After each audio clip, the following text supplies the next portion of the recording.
क्या भगवान राम की एक बड़ी बहन थी? जी हाँ। लेकिन फिर कहानियों में उनका जिक्र क्यों नहीं मिलता?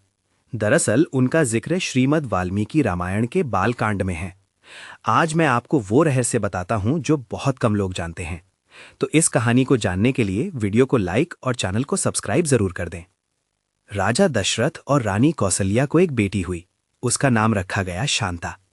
राजकुमारी शांता जो बहुत प्यारी और बहुत सुंदर थी।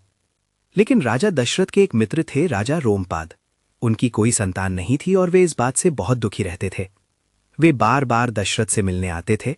राजा रोमपाद दशरथ के बचपन के सबसे अच्छे दोस्त थे।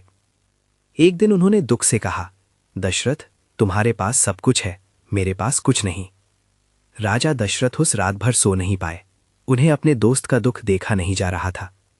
अगली सुबह हुई और दशरथ ने एक बहुत बड़ा फैसला लिया।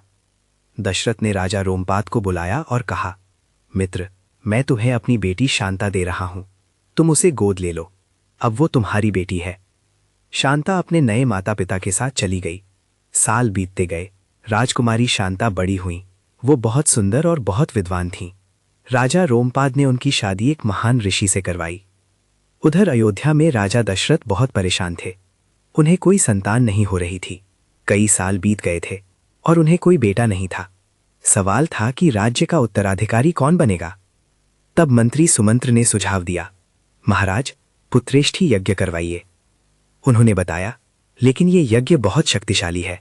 इसे सिर्फ एक ऋषि ही कर सकते हैं और उनका नाम है ऋषि श्रृंगी। ऋषि श्रृंगी को बुलाया गया। उन्होंने पुत्रेष्ठी यज्ञ संपन्न किया। यज्ञ सफल रहा और कुछ समय बाद तीनों रानियों को 4 बेटे हुए, राम, लक्ष्मण, भरत और शत्रुघ्न। और यहीं आता है असली मोड़। जानते हैं ये ऋषि श्रृंगी कौन थे? ये थे शांता के पति। जी हां, वही शांता जिसे राजा दशरथ ने गोद दिया था। अगर राजा दशरथ ने अपनी बेटी शांता को गोद नहीं दिया होता तो ऋषि श्रृंगी से उनका रिश्ता नहीं बनता, यज्ञ नहीं होता और भगवान राम का जन्म भी नहीं होता।